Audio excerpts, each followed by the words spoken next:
Good evening छात्रों। ये मैं रेडियो टीवी आपका वर्ग आई कहा जाता है। और वार्षिक परीक्षा तो 11 की है और 12 की प्री बोर्ड की परीक्षा है। तो पेपर डिज़ाइन मैंने इस तरह से किया है कि जो 12 में 11-12 दोनों का मिला के आता है तो कुल 5 क्वेश्चन आते हैं, 5 या 6 क्वेश्चन इसमें अथवा करके मिला के वो 11-12 वो भी हो जाते हैं। तो इस तरह से आपको 5 क्वेश्चन 6 क्वेश्चन अगर उसमें करने हैं तो मैंने करीब 11 क्वेश्चन इसमें दे रखे हैं। तो इसमें 11 के लिए कक्षा 11 के छात्र इसमें सिर्फ 6 प्रश्न करने हैं आपको, जिसमें 10-10 नंबर का 6 प्रश्न हो जाएगा। 60 नंबर का पेपर भी है। तो आप 6 प्रश्न करें इसके, और इसके गहराई को प्रश्न को समझें। कक्षा 12 के छात्र और कक्षा 11 के छात्र तो 6 क्वेश्चन जो है ऊपर के भी चाहे तो कर सकते हैं आराम से, और वीडियो सुन के थोड़ा बहुत दूसरा भी कर सकते हैं। तो यहाँ पे बहुत साधारण क्वेश्चन है और आप ध्यान से बस क्वेश्चन को देखें, क्योंकि तरंग और ध्वनि से ही हम कोई चीज़, जो इस प्रथम प्रश्न पत्र का हमारा नाम ही तरंग और ध्वनि है, तो बिना तरंग के हम कोई इलेक्ट्रॉनिक चीज़ का तरंग तो बना ही नहीं सकते। यहाँ तक मोबाइल से हम आपको पढ़ा भी नहीं सकते। तो तरंग का होना और ध्वनि का होना ये सिद्धांत है। अगला चुंबक और विद्युत है। तो पहले तो हम तरंग ध्वनि को देख लेते हैं। तो तरंग किसे कहते हैं, इसके प्रकार का वर्णन करें, आयाम तथा आवृत्ति क्या है। तो एक चित्र बनाएंगे तो इसमें आयाम और आवृत्ति आप यन होती है, यन बराबर 1/t। तो आवर्तकाल को आवृत्ति कहते हैं। आयाम जो हाई एम्पलीट्यूड होता है ए से दिखाते हैं। तो आप इसे, इसका वीडियो भी आप देख लेंगे तो आप समझ जाएंगे। तरंग न्यूटन साहब के करणी में P/D का सूत्र इन्होंने दिया था, जिसको कि जिसमें 228 मीटर पर सेकंड आ रहा था ध्वनि की चाल। तो उसको लाप्लास साहब ने करणी में करणी में 1.14 का गुणा करके उसको 332 मीटर पर सेकंड किया। तो ये भी लाप्लास संशोधन मैंने आपको वीडियो में दिया है। तीव्रता का सूत्र मैंने आपको दिया है प्रकाश की ध्वनि तीव्रता का, जिसमें तीव्रता और आयाम का संबंध दिया है। उसमें सवाल भी है कि A1 A2 I1 I2 इतना है तो कोई एक अनुपात बताइए। तो I1 तीव्रता का अनुपात दे के आयाम का अनुपात या आयाम का अनुपात दे देगा तो करणी से इधर तीव्रता का अनुपात निकाल सकते हैं। तरंगाग्र को मैंने आपको बताया है। इसके प्रकार 3 गोलीय, समतल और समतल गोली करके 3 मैंने आपको ये भी बताया है। हाइगेंस के तरंग सिद्धांत को मैंने आपको समझाया है वीडियो में, आप ज़रूर सुन लीजिएगा। परावर्तन का जो नियम है, ध्वनि का आपतन कोण बराबर परावर्तन कोण, यही दूसरा नियम होता है परावर्तन का, ये भी मैंने आपको बताया है। और कक्षा 11 से ही है ये। 12 में आ जाएं तो तरंगों के अध्यारोपण से वही 2 समान आवृत्ति कला वाली तरंगे चलती हैं। तो इससे क्या समझते हैं, इसके प्रकार आप बताएं। विस्पंद, विवर्तन और व्यतिकरण 3, तो उसमें उस अंतर क्या है, इन सब चीज़ों को भी मैंने वर्णन किया है आपको। तरंगों के विवर्तन पर एक जरूर आपसे कुछ लेख पूछ देगा, और व्यतिकरण पे पूछते।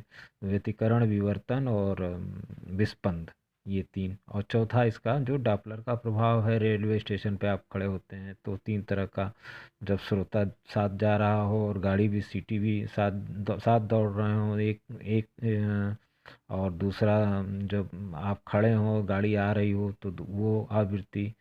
और फिर जब आप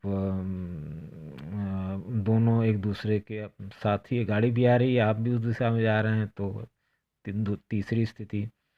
तो उसमें एक का सूत्र आपको दे दे तो वो चीज़ आपको यहाँ पर है। डॉपलर का वही आभासी आवृत्ति हमें जो सुनाई देती है, डॉपलर प्रभाव ने, डॉपलर साहब ने 1800 समथिंग में दिया था। तो ये आपको मैंने आप दे रखा है वीडियोज़ में।